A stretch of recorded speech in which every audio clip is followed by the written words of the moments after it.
RTC, ensemble au cœur de la communauté.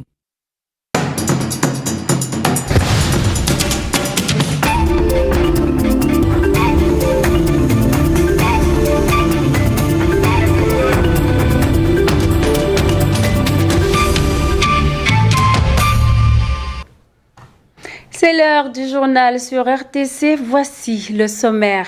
Après Guédiawaye, la Brigade nationale des services d'hygiène inspecte les établissements scolaires de Pékin. La campagne vise à éviter la répétition des cas d'intoxication alimentaire signalés dans les écoles. À l'hôpital d'Al Djam, des innovations dans l'accueil et l'orientation pour répondre efficacement aux besoins des malades, un personnel formé et identifiable pour garantir un service de qualité. Ficelle peine à démarrer sa campagne de collecte d'arachides en raison de points de collecte inopérants au moment où la mauvaise qualité de l'arachide de la campagne 2024 est imputée à un déficit pluviométrique selon l'ANACIM. La problématique des accidents mortels causés par la mauvaise qualité et la manipulation inappropriée des pneus, les conducteurs sont mis devant leurs responsabilités face à ce fléau. Telles sont les grandes lignes de cette édition. Mesdames et messieurs, bienvenue au développement. Mercredi 25 janvier 2025, merci de nous accueillir chez vous. Après Guédiawaye, la Brigade nationale des services de l'hygiène s'est rendue à Pékin où elle a visité plusieurs établissements. Cette démarche fait partie de sa mission de veille et de prévention sur la consommation des produits périssables afin d'éviter la répétition de cas d'intoxication alimentaire dans les écoles. La brigade s'engage à sensibiliser la population à travers le milieu scolaire. Le capitaine Idrissa Ndiaye, chef de la brigade nationale de l'hygiène de Dakar, au micro de Insa Sanya. Donc vous savez également qu'un mois en arrière, il y a des cas d'intoxication alimentaire collective qui ont été rapportés. Nous avons tenu compte de tous ces paramètres vraiment pour donner des instructions à toutes les brigades de la région de Dakar de faire régulièrement des descentes au niveau des établissements scolaires. De mettre en exergue trois composantes importantes pour préserver la santé des populations. Donc la première composante, c'est un peu de voir l'état de l'environnement scolaire, de voir l'état des blocs sanitaires. La deuxième composante, c'est les conditions de préparation, de conservation, de vente des denrées alimentaires. Et la troisième composante qui est extrêmement importante, c'est surtout de voir l'existence de dispositifs de lavage des mains à l'eau et au savon. Parce que ce qu'on a vu un peu dans l'apparition de ces toxi-infections, c'est souvent l'aspect lié un peu au non-respect du lavage des mains à l'eau et au savon. C'est un aspect extrêmement important qu'on recommande souvent au niveau des structures. Et puis, dans l'actualité également, l'accueil et l'orientation représentent souvent un défi majeur dans de nombreux établissements de santé. Conscient de l'importance de ces aspects dans la qualité des soins médicaux, l'hôpital d'Al Djam de Guédiawaye a instauré plusieurs dispositifs innovants pour mieux répondre aux besoins des populations diversifiées, suivant les explications de la chef du service social de l'hôpital d'Al Djam au micro de Aminata Abdoulaye Watt. Nous accueillons les malades et les orientons de manière très efficace. De plus, nous montrons aux malades démunis la voie à suivre pour être soignés sans difficulté. Pour les personnes à mobilité réduite, un personnel dédié les aide depuis la porte d'entrée jusqu'à la salle de soins. Donc boo xamante ne tere nga gaaw dem ndax circuit fa xaw a gudd xale yaa ngi fi taxaw oto bu gaar dañuy daw ak chaise volante bi dem ci oto bi. Un dispositif d'accueil et d'orientation a été mis en place pour fournir toutes les informations nécessaires aux patients. Nous avons appuyé notre personnel en tenue africaine pour une identification facile et familière par les patients. Conscients de recevoir des malades de tout le Sénégal et même de la sous-région, nos agents sont bilingues et la plupart de nos langues locales sont parlées ici. am na ñuy làkk français am na ñuy làkk anglais waaye am na ñoo xam ne làkk sénégalais muy joola muy wolof muy pël muy séeréer. Le lancement de la campagne de commercialisation de l'arachide n'a pas été effectif dans certaines zones. C'est le cas à Fissel où les points de collecte sont inopérants en raison du manque de financement.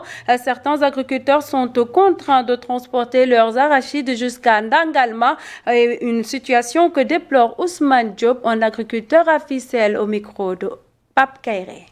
Nous avons eu des arachides en quantité, mais où les vendre? Nous n'avons pas d'argent, de financement à Fissel, surtout le secours de Fissel. Nous n'avons pas de points de collecte ici à Fissel. Nous sommes obligés, les autres sont obligés d'aller prendre des véhicules ou des charrettes, aller à distance, à 30 quelques kilomètres de distance à Ndangalma pour aller vendre leurs produits. Vraiment, nous avons des arachides. Vous voyez ces stocks. Les stocks sont là. Nous avons pris ce que nous devons faire des semences. Tout est décortiqué. Nous l'avons placé. Et ce que nous devons employer aussi, c'est à côté. Nous l'avons décortiqué déjà, mais il reste les stocks à vendre pour pouvoir subvenir à nos besoins. Et vraiment, nous sommes très fatigués. Vraiment, parce que nous n'avons aucun moyen, sauf ce que nous avons cultivé. C'est à cela que nous comptons. Pour que nous puissions vendre nos produits pour aller subvenir à nos besoins. Parce qu'il y a les élèves qui sont de côté, il y a les cérémonies, soit religieuses, soit des baptêmes, des décès, ainsi de suite. Nous devons aussi faire que les enfants puissent, parce que nous avons des enfants qui sont dans des écoles privées, nous devons les payer leur scolarité. Nous sommes très contents du prix, 305 francs, c'est bon quand même, mais il faut qu'on ait des financements. La pause pluviométrique est à l'origine de la mauvaise qualité de l'arachide de la campagne de commercialisation 2024. Une révélation du chef du service météorologique de l'ANACIM lors d'un atelier qui s'est tenu à Kaolack du 20 au 21 janvier 2025 ayant réuni des journalistes et des animateurs de radio communautaire. Il a également salué la collaboration avec l'URAC qui facilite la diffusion des informations météorologiques dans diverses langues. Djabel Ndiaye de l'ANACIM est avec Mariam Abba. On a eu une longue pause qui des fois dans les zones 60 sont allées jusqu'à 15 voire même 20 jours. Cette pause s'est déroulée durant le mois d'août, une bonne partie du mois d'août, et a coïncidé avec la période de gynophorisation de l'arachide. En tant qu'agrométéo, les suivis qu'on a constatés sur le terrain et qu'à cette période de fructification gynophorisation, il y avait un déficit pluviométrique. Ce déficit forcément a impacté sur la productivité agricole. Donc je ne dirais pas qu'essentiellement c'est toutes les causes, mais en partie cette pause pluviométrique a impacté sur la gynophorisation de l'arachide. Partant de là, un impact sur les baisses de rendement qu'on a connues, surtout dans la zone centre, au niveau de cet arachide. Parce qu'en début d'hivernage, dès le mois d'avril, on a sorti un bulletin de prévision saisonnière avec les caractéristiques de la saison. Au niveau de ce bulletin, on avait annoncé une pause qui pourrait intervenir entre le mois d'août et le mois de septembre. Et cette pause a impacté. Donc on avait alerté bien entendu à travers le bulletin agroclimatique décadaire pour ces occurrences de pause. Maintenant, qu'en est-il arrivé par rapport à cette utilisation? On ne peut pas savoir. l'ANACIM alerte, donne des informations à temps réel. Maintenant, c'est aux usagers de prendre compte de cette alerte-là pour se prémunir face à ces impacts sur le rendement agricole. C'est l'occasion encore une fois de magnifier l'accompagnement qu'on fait avec l'Union des radios associatives et communautaires URAC, qui est depuis plus de 10 ans. Éducation au menu de cette édition. Depuis plusieurs années, le système éducatif est confronté à la prolifération des abris provisoires. Cependant, l'État prévoit de les éradiquer d'ici à 2030 grâce à sa politique d'absorption visant à remplacer les plus de 5000 abris provisoires recensés à travers le territoire national. Le secrétaire général du SAEMS reconnaît que cette initiative pourrait contribuer à améliorer les performances de notre système éducatif. Le voici également, il est joint par téléphone. Source de contre-performance pour le système éducatif sénégalais.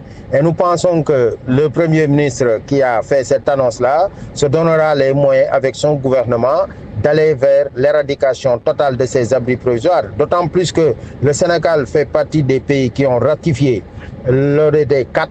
Et cet ODD 4 n'est rien d'autre qu'un engagement que la communauté éducative mondiale a dû prendre d'ici l'horizon 2030 et aucun pays qui a encore des abris provisoires n'osera se présenter à ce grand rendez-vous mondial sans pour autant avoir réglé ces questions minimales. Et nous pensons que l'espoir est permis et aujourd'hui, parmi les ruptures les plus fortes qui sont attendues, c'est le respect de la parole donnée et que sur ce plan, naturellement, aujourd'hui, le gouvernement ira vers la résorption de ces abris provisoires pour booster les performances dans notre système éducatif.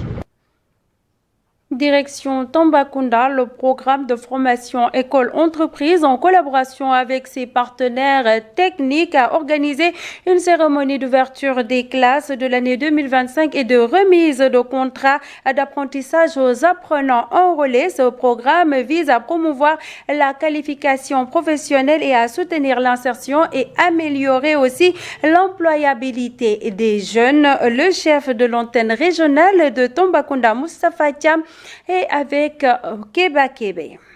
Nous venons d'assister à la cérémonie d'ouverture officielle des classes 2025 ouverte par le programme de formation école entreprise à Tambacounda.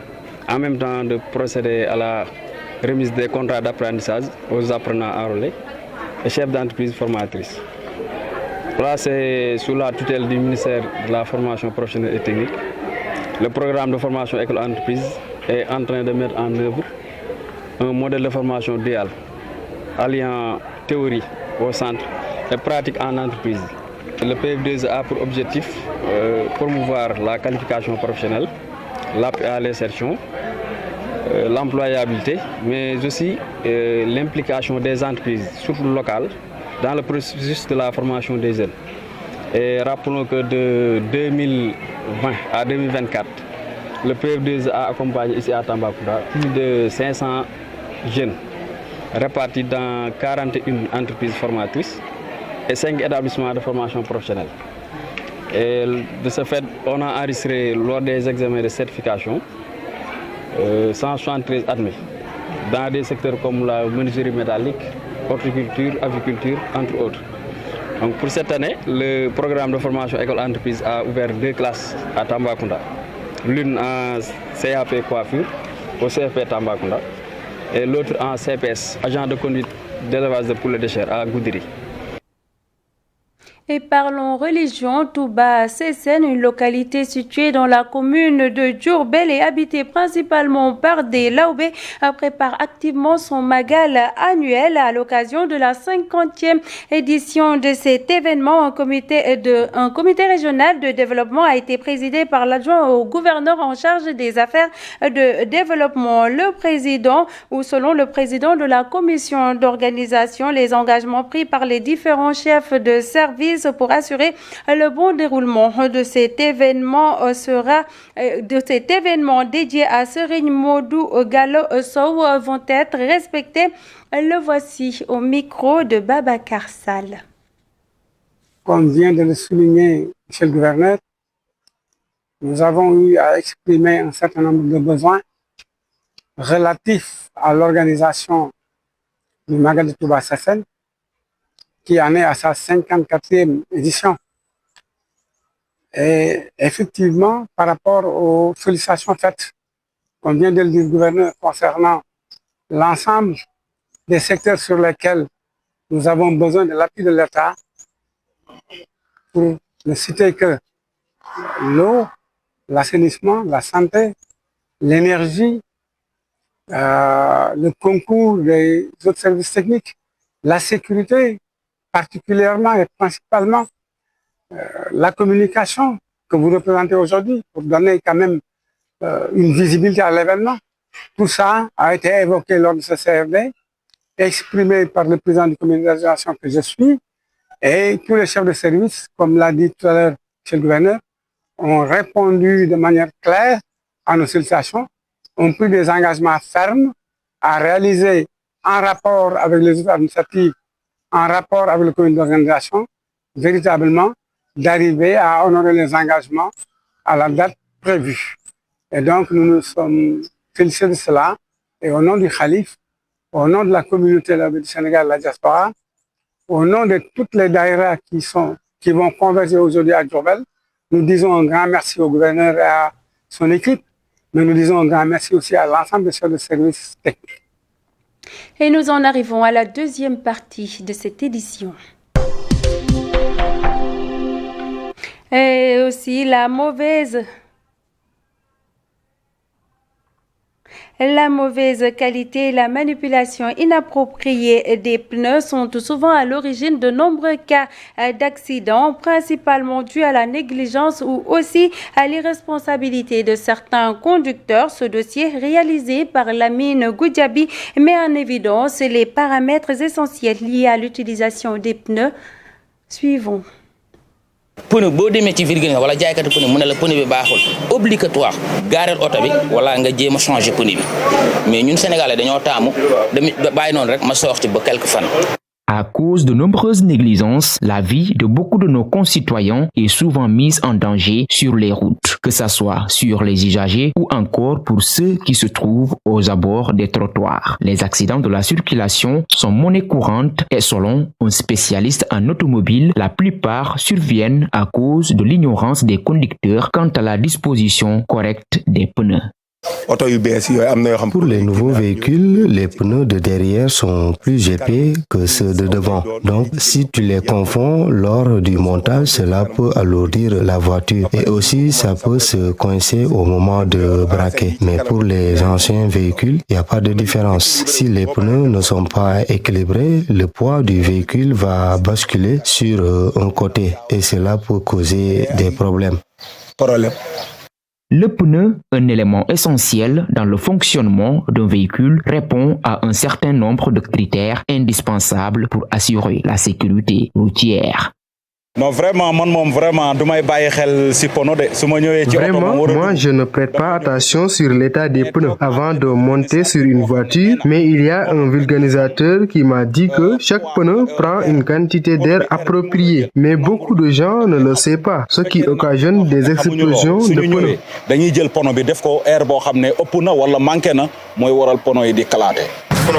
Chaque pneu avec le nombre de kilos d'air qu'il peut prendre, c'est important de le savoir. Chaque pneu a une quantité d'air qu'il prend.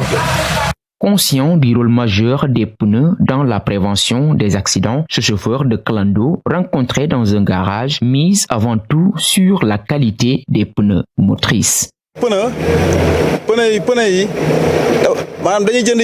On achète les pneus usagés, on n'achète pas des pneus neufs. Et ces pneus, quand ils touchent l'eau, au bout de 2 jours, ils finissent par gonfler sous l'effet de la chaleur. Même pas 2 jours. Ce vulgarisateur, dont l'expérience est incontestable, souligne qu'il est facile de reconnaître et d'identifier un pneu conforme aux normes établies.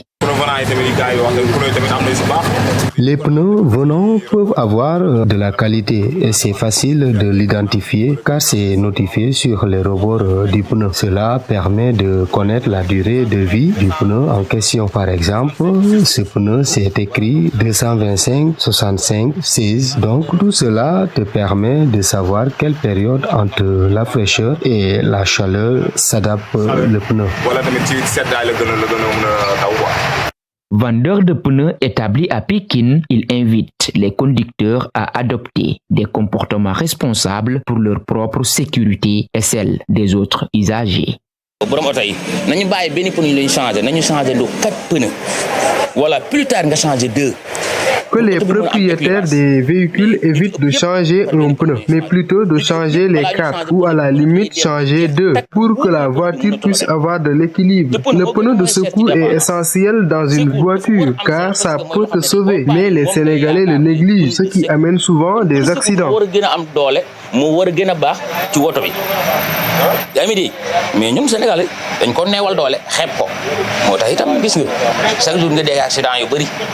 Au Sénégal, entre 2017 et 2023, plus de 160 personnes ont perdu la vie dans des accidents de la circulation causés par des pneus défaillants. Face à cette situation, les autorités de l'époque avaient pris la décision d'interdire l'importation de pneus usagés pour garantir la sécurité routière. Aujourd'hui, malgré une baisse relative des accidents liés à ce problème, la qualité et la mauvaise manipulation des pneus continuent de constituer un danger permanent pour les usagers. Justement, c'est ce dossier qui met un terme à cette édition. Mesdames et messieurs, nous ne vous remercierons jamais assez de nous avoir suivis. Cependant, restez avec nous. L'information continue sur www.urexsénégal.sn. Au revoir et Djokonya la part.